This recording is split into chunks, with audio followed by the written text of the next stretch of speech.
Hey, this is manic.mercurian. Thank you so much for joining me. I hope you are all doing so well. I know we are experiencing some very interesting times, and it's only going to get more interesting as we continue through the year. For those of you that know me, that have listened to me before, you've probably heard me talk about 2025 even months ago, maybe even years ago, honestly. Even the first video I ever posted, actually, yeah, that's a great place to start. The first video I ever posted on here, about astrology anyway, was January 2020. And I actually covered a forecast of the entire decade. And during that forecast, one of the most interesting periods I saw was this year, 2025. Specifically, well, for the sake of time, let's just say all of spring and summer, things are going to start to get very interesting. And it doesn't end there. Things will continue to stay interesting and very active for the rest of the decade, well into the 2030s, basically. As far as we can see for the near future. So that's why I'm so excited as we are getting into, going through Aquarius season. We're actually going to be wrapping up Aquarius season this week and entering Pisces, which is very exciting because at this time of year, the light is coming back. It has been coming back since the winter solstice. Through Capricorn, through Aquarius, the light is building. It continues to be a dark time. There's still more darkness than light in the northern hemisphere, but the light is increasing, and things begin to kind of come to a head in Pisces because Pisces approaches the spring equinox.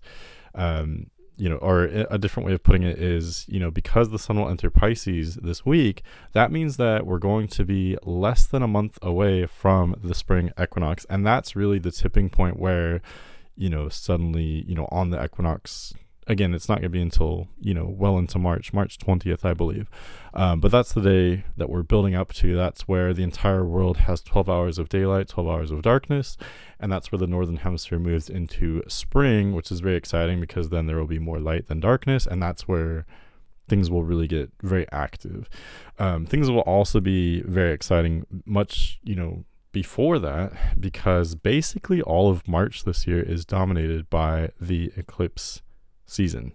The eclipses will be occurring mostly in Virgo and Pisces. I believe there's one in Aries as well. We're not there yet, so I'm not going to give you details on that. But my point is we are gearing up for intensity. Things have been, I think we've seen the intensity by now, but things are increasing exponentially. Things are only going to increase faster and more intensely. And I know there's a lot of mixed feelings right now. I've been talking about how everyone is going through it. We are all experiencing the setup. The stage is being set for major events to start to happen late spring going into early summer. Okay, that's true for every person. That's true on a global level, that's true on an international and a national level, and it's true on a very individual, very personal level. Obviously, each of our lives may be dramatically different. We're going through completely different things. These transits, these ingressions, just like this would be true of any forecast. Obviously, the way the transits interact with each person's chart is going to depend on their unique chart. But the common thread, though, is that we're on the precipice of a new age, a new era. Just to put it really briefly, and I hate to bore you, but it's just so exciting to me.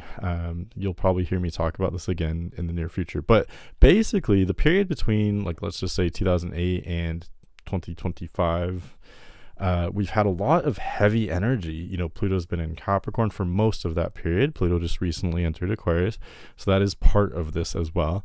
And Neptune's been in Pisces for most of that period as well too, so it's been a lot of heavy energy. We've had Uranus in Taurus for much of that time. It's been heavy, earth, water. I personally am more biased in favor of yang energies. That's what's more fun for me. I think it's more active, more spontaneous. I can understand how it can come across chaotic, though, as well. But we're moving into this much more yang-dominated chart starting this year. We've already seen that start to happen with Pluto in Aquarius. We'll see it much more with Saturn and Neptune entering Aries this May and Uranus entering Gemini this July. So suddenly we'll have all the outer planets in yang signs. So very powerful. And again, that's only going to continue for the rest of the decade. But anyway, this is a week forecast, not a year forecast. So let's talk about this week. This is, as you probably know, this is the week forecast for Monday, February 17th through Sunday, February 23rd, 2025. And putting all that other stuff that I just rattled off about, putting all that aside, there are some major things that I need to tell you about for this week. But first, a couple more things that are slightly outside the scope of this week, but they have been on my mind and I think they're worth talking about. All three of the inner planets are either preparing to station. They're all preparing to be stationary, basically. Mercury, Venus, and Mars. The difference is Mars is the first one to station. Mars is stationing direct this week, actually, so we'll talk about that. But later on, once we look at the first couple weeks of March, Venus will station retrograde on March 1st at 10 degrees Aries, and Mercury will station retrograde March 15th at 9 degrees Aries. So why am I telling you this if, that's not the week that we're talking about? We're not there yet. The reason why is because, you probably know this, that it's not like a switch that it's not like a light switch that you flip on and off. Planets stationing direct or retrograde, I've compared it to like a train that's moving full speed and then it slows down, it stops, and then it gradually starts, moving in the other direction. That's how these things really operate. So for instance, this week, Mars is very intense because it's basically at a standstill at 17 degrees Cancer as it has this shift. It's retrograde for most of the week, technically, although it's kind of barely moving.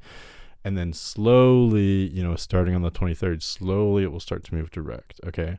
So if we apply that same thinking to Mercury and Venus, which are, again, stationing retrograde in March, Venus is going to be stationary. It's going to be basically stationary. I speak in relative terms. It'll be basically stationary the last week of February and first week of March. Okay. So pretty much those couple weeks, we're going through some kind of intensification when it comes to our love, our pleasure, our abundance. We're rethinking all that. We've been rethinking those things anyway because Venus has been in detriment in Aries. So we're taking a unique approach to our pleasure, our love, our abundance. We're thinking outside the box. But there may be a period of kind of withdrawal as we enter Venus retrograde on March 1st, where we kind of take a step back. We inhale, so to speak. We withdraw in order to process this kind of love and abundance. Look to where 10 or 9 degrees Aries falls in your chart, because it's also very important, if you didn't notice already, both Venus and Mercury, although they are retrograding 2 weeks apart, they're retrograding at basically the same part of the zodiac. Venus stationing retrograde at 10 Aries, Mercury stationing retrograde at 9 Aries. So when I was making my calendar for the next month, that really stood out to me. 9 or 10 degrees Aries is a big deal for March. And again, I think it's worth mentioning now because we're already going to be dealing with the buildup weeks before these actual retrograde stations take place. But yeah, I think it's something worth noting. Where does 9 or 10 degrees fall in your chart of Aries?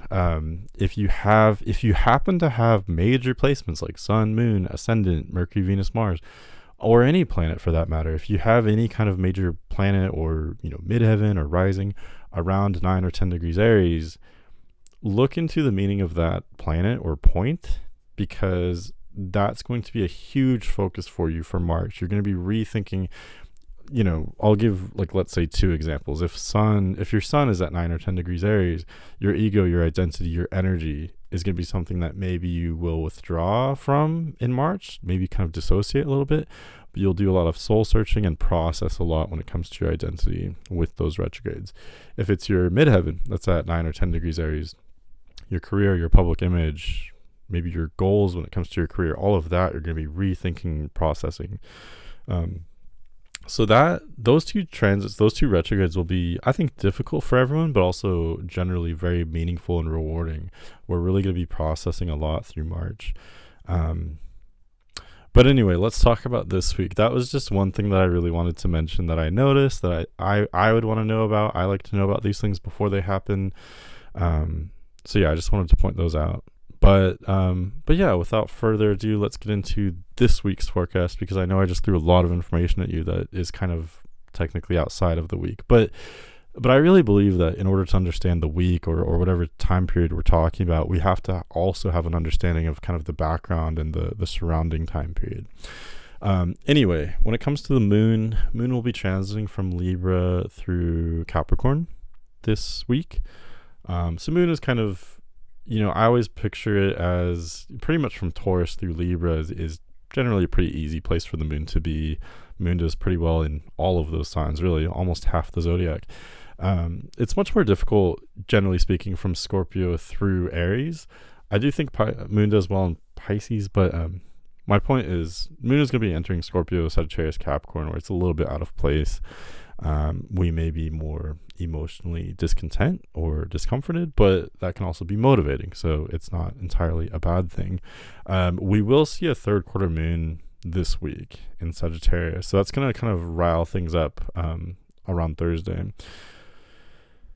The three major days for this week are Tuesday the 18th, Thursday the 20th, and Sunday the 23rd. Those are where the major events happen this week. So without further ado, let's get into the day-by-day forecast and talk about what's going on. So Monday continues a theme that I actually talked about in last week's forecast, if you will recall. Well, it kind of concludes that theme. Last week moon was transiting through Cancer, Leo, Virgo, Libra, and as it did so, it opposed all these planets in, Aquarius, Pisces, Aries. I guess technically Leo, Virgo, Libra, moon opposed planets in Aquarius, Pisces, Aries, including, the Leo full moon last week was part of that as well. So last week was very intense. There was, some kind of culmination, there was some kind of breakthrough, there was a lot of intensity, maybe some gridlock, but also a lot shifting. I think we've all felt that, so things do change as we start the week. Moon has basically concluded all of these oppositions. Moon transiting Libra is a pretty good time. Moon does well in the Venus ruled signs, including Libra. With moon in Libra, we tend to be a little bit more methodical, a little bit more self-aware. We tend to think before we act, so it tends to be a pretty peaceful transit. This is especially true because going through, especially like late Monday Eastern time, I just realized I'm actually set on London time for this. Honestly, the time zone doesn't matter, but basically going through the end of Monday for, I mostly cater to people in the West, in like North America or Europe. That's why I try to set the time zone around like the Atlantic, basically. But specifically for those of us in the West, we'll have moon trining the sun late in the day on Monday. That's what I'm trying to say. And even if you're in a different time zone, moon's basically trining the sun sometime on Monday or Tuesday. So the point is, the beginning of the week starts out very harmonious. It starts out, moon's in a nice sign. Sun is in detriment in Aquarius, but, there's this air trine. So we can be very intellectual, a little bit detached, very maybe curious or, interested in talking about people or concepts. So yeah, generally I think this looks very harmonious. Moon in Libra, where it does pretty well there, and it's trining the sun. There is a huge shift that happens on Tuesday. So I find it really interesting. Tuesday the 18th, both sun and moon change signs, and they actually both enter water signs, like roughly around the same time, like in the morning, British time, I don't even know what that time zone's called, but London time. I'm just going to call it London time. Right, so as we start out Tuesday, there's a sudden shift. This may be tangible for many of you. Sun entering Pisces, moon entering Scorpio. I think if we just had one of those today, it may not be super tangible for most of us, but because both sun and moon, they're in agreement. They're making this trine right as they're entering new signs. So they're both kind of entering these water signs together. So very interesting. So this continues this really harmonious aspect. Moon does enter Scorpio where it's in fall, so that tends to be a difficult transit. But again, it's connecting to the sun through a trine, so it's still a somewhat harmonious energy. As one would expect, things may become a little bit more intense, heavier, more emotional. We may be more connected to our intuition. Even though moon is in detriment in Scorpio, it's a very powerful transit. We can connect with our senses. Scorpio is so hyper aware. Scorpio can really do it all, whether it's the analysis, the logical abilities, but also the emotional, depth and intuition. So moon in Scorpio, it's not all bad. Any detriment placement is not all bad, or fall placement. We might be hyper aware. We could be a little bit paranoid with moon in Scorpio, or a little cynical, but we might also be hyper aware, hyper creative, hyper intuitive, and mentally aware, emotionally aware, you name it, especially because moon is trining sun in Pisces. So, that's another very intuitive transit as well. And really, we suddenly have a huge a water dominance that was not there on Monday. We've got some water, we've got some air, we've got a little bit of fire, and, it's a little bit more balanced, maybe more tilted toward water and air. Tuesday, it's a huge water focus. So with sun and moon both in water signs, they join, Mars in Cancer, Mercury, Saturn, Neptune in Pisces. So that's, what is that? That's 3, 4, 5, 6 planets in water signs. Kind of a big deal. So what I've noticed is, when there are a lot of transits in water signs simultaneously, I do think it's the most difficult element for us to experience on a universal level. Water is heavy, and the water element tends to have to do with endings, which we as humans, maybe part of it is the way our society is, but we don't like endings. We like beginnings. We like the middle phase sometimes. We like things to be either consistent or beginning. We don't like endings, generally speaking. It's hard to process all that. It's hard to process that emotion. But it's not all bad. I love these water phases because I think it can be exhilarating to experience so much emotion. It's really great for having intuitive flashes and, figuring things out on a deep, emotional or kind of internal level. It can also be great for bringing us together as well. Bringing, that feeling is kind of contagious. I think it's really helpful.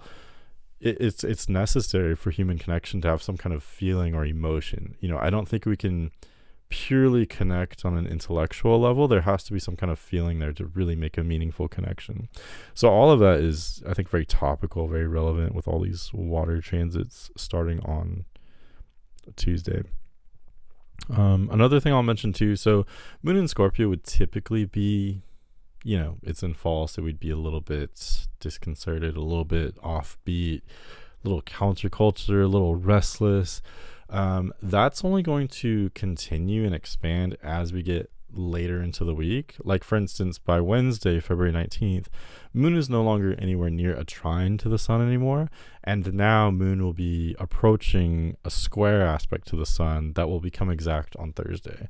So we have this change that happens this week. We start out the week pretty light and breezy with a lot of air in the chart.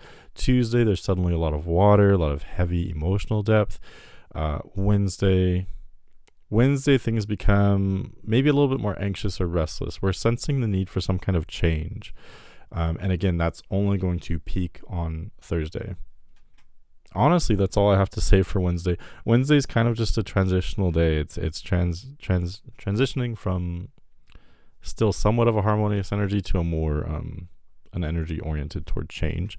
And that's what we get on Thursday. So Thursday, moon enters Sagittarius just after noon London time, and as it does so, it enters the orb of, sextile to Pluto, which is kind of interesting, but more importantly, a square aspect to the sun. So that means there's a third quarter moon at 2 degrees Sagittarius on Thursday, February 20th. What does that mean? It basically means that quarter moons in general represent a time of action, a time of change. It's a tipping point. Quarter moons, experiencing them is a little bit like full moons in a way, because things are very active, things are volatile, things are dramatic. I've noticed children and pets in particular are very wound up. They're bouncing off the walls during a quarter moon. The first quarter moon would probably be the most intense.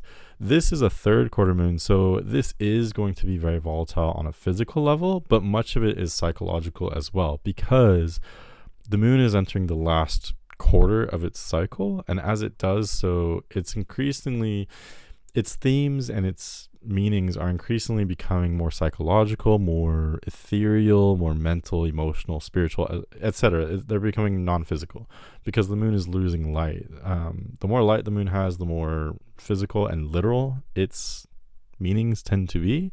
The less light it has, the more activity there is on a subconscious level, on a spiritual level, etc. So this is kind of it's the halfway point between the full moon and the new moon. At this point, we had a full moon 1 week ago, and we have a new moon 1 week ahead. But this is the tipping point where the moon has half of its light, and after today, the moon will have less than half of its light. So it's the tipping point of, like, basically this is a chance at making some kind of change. It may be something that started 3 weeks ago, around the beginning of the month. But whatever it was, this is an opportunity for some kind of last minute change. It's the last chance at a major change before the moon loses its energy, loses its light, and enters a more like REM sleep kind of part of the cycle, if that makes sense, more of a dream state.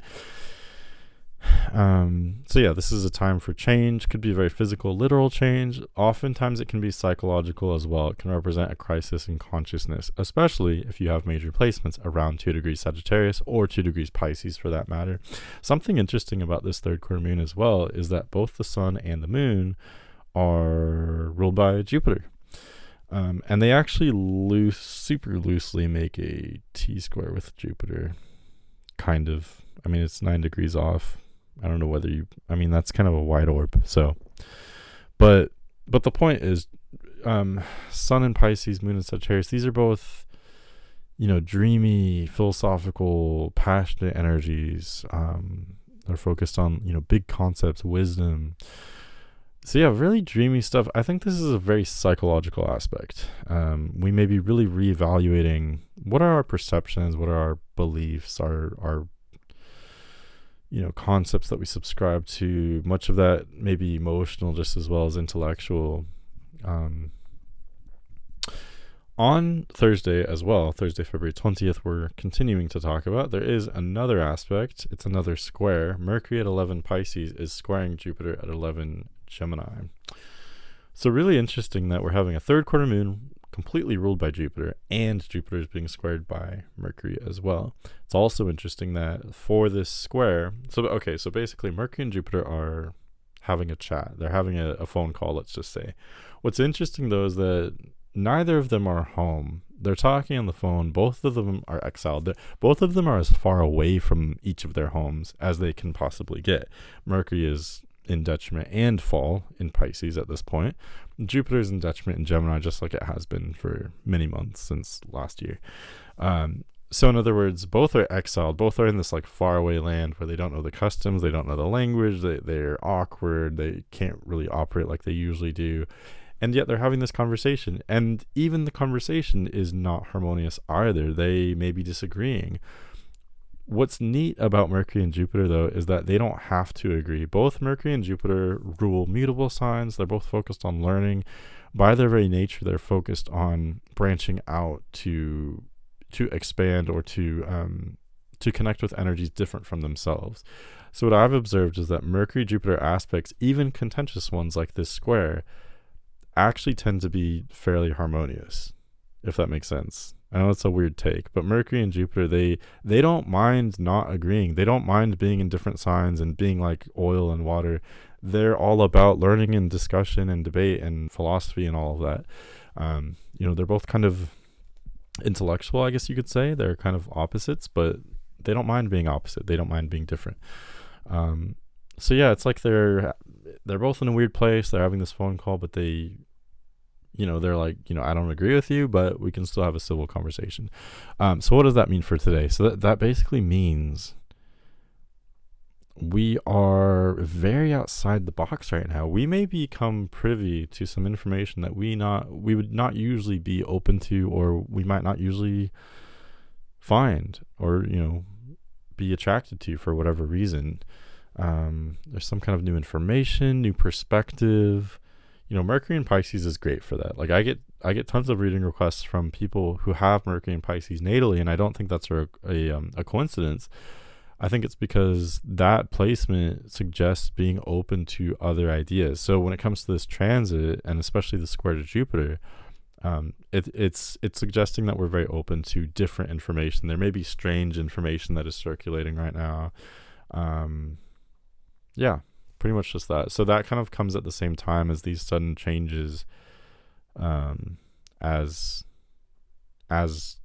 as we can see with the third quarter moon. Okay, let's go to Friday.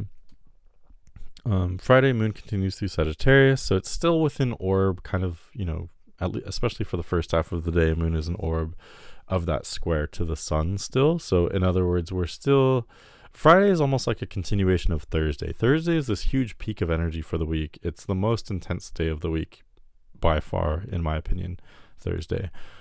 So Friday just kind of continues. Friday is not quite as intense as Thursday, but it continues many of the same themes. We still have Mercury in orb to a square to Jupiter. We still have moon, kind of recovering from the square to the sun. Moon and sun are still in squaring signs, Sagittarius and Pisces respectively. So the point is, we're still dealing with these squares. We're still dealing with these, the sudden need for change that really kind of peaked on Thursday. New information, strange information, changes to our beliefs, our mentality, our philosophies, our goals, our changes with ideas. It's very much about learning, and there's a lot of mutable squares this week, Thursday and Friday in particular. So it's very much showing you can't really know what to expect. Things are changing. It's like a change of seasons, so to speak. There's almost no rhyme or reason to it. Like, mutable signs will thrive with this. On the other hand, it could be very intense for the mutable signs too. It'll be intense, but you'll be in your element, whether you are Gemini, Pisces, Sagittarius, or Virgo. But for everyone, this is a transition, I think. It's very much a transition. You need to make some kind of change. We all do in one area or another of our life. Going to Saturday, moon continues through Sagittarius still. It's no longer squaring the sun, really. So things have died down. Things have mellowed out, calmed down a little bit. It's worth noting that Mars is almost direct. Mars will station direct on Sunday, but I'm bringing that up for Saturday because at this point, Mars is very much stationary. So whenever planets become stationary, or a different way of saying it is, the slower a planet moves, the more intense it becomes. So Mars is very intense right now. Mars is always intense, but especially right now. We're on the cusp of some kind of turning point with our ambitions, our what motivates us, our goals. For some of us, it could be like our sex drive, but we're almost at this turning point where we're gonna have some kind of newfound motivation that comes very soon with Mars direct. So I just wanted to give that a shout out real quick. Yeah, we still have lots of detriment energies as well. Mars, Jupiter, Uranus in detriment or fall. Venus, Mercury as well. And earlier this week, we had Moon in Scorpio and Sun in Aquarius at different times too. So lots of detriment and fall energies. This is not unusual for fall or winter, but it's even stronger this year because of the outer planets, Jupiter and Uranus. Anyway, we're talking about Saturday. Moon does cross the galactic center. It's not really aspecting anything, but I don't know. I just thought that was worth mentioning. That can kind of trigger awakenings, and I think it's worth mentioning because we're more likely to connect with like psychic experiences, supernatural experiences, aliens, things like that. Or, it could be like a religious thing if you're religious, whatever it is, whatever your spirituality is, or it could be a lot of things. But this whole other side to things is more present when we have a body, a planet like the moon crossing over the galactic center. So I just felt like mentioning that for some reason.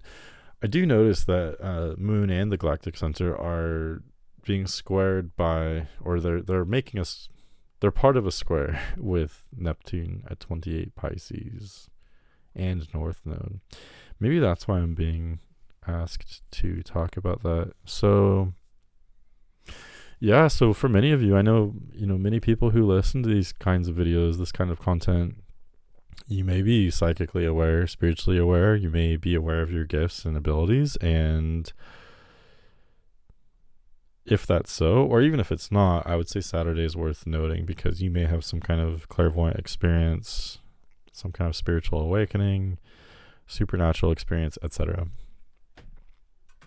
Let's talk about Sunday and wrap it up. So Mars stations direct on Sunday. Again, like I said earlier, this is not like a switch. It's not like, oh, suddenly Mars is direct, so we're all moving forward on Sunday.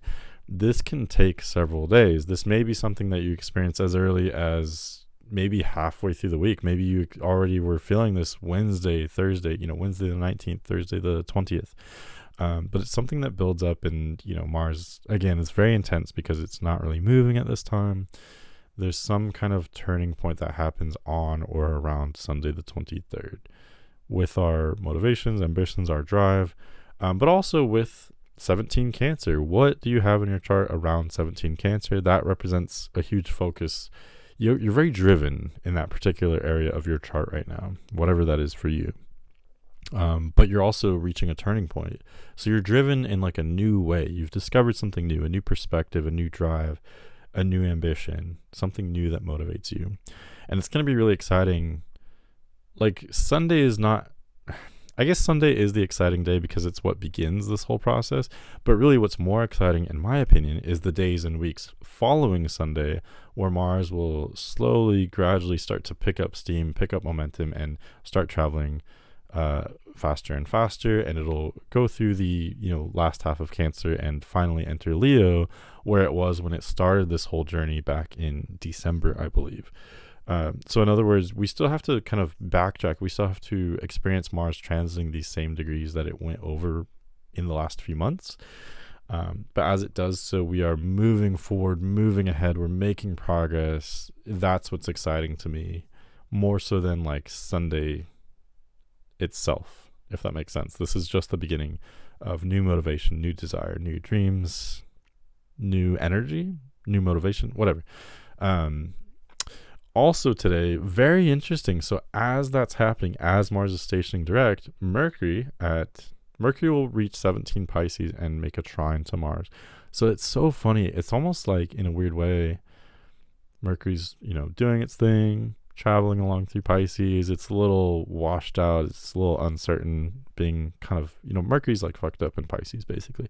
But as it gets to 17 Pisces, it makes this trine to Mars. I almost picture it like a lightning rod. Like I almost picture it like Zeus, even though Mercury and Zeus are completely different characters. But I'm almost picturing Mercury acting a little bit like Zeus, like throwing down a lightning bolt, making this connection.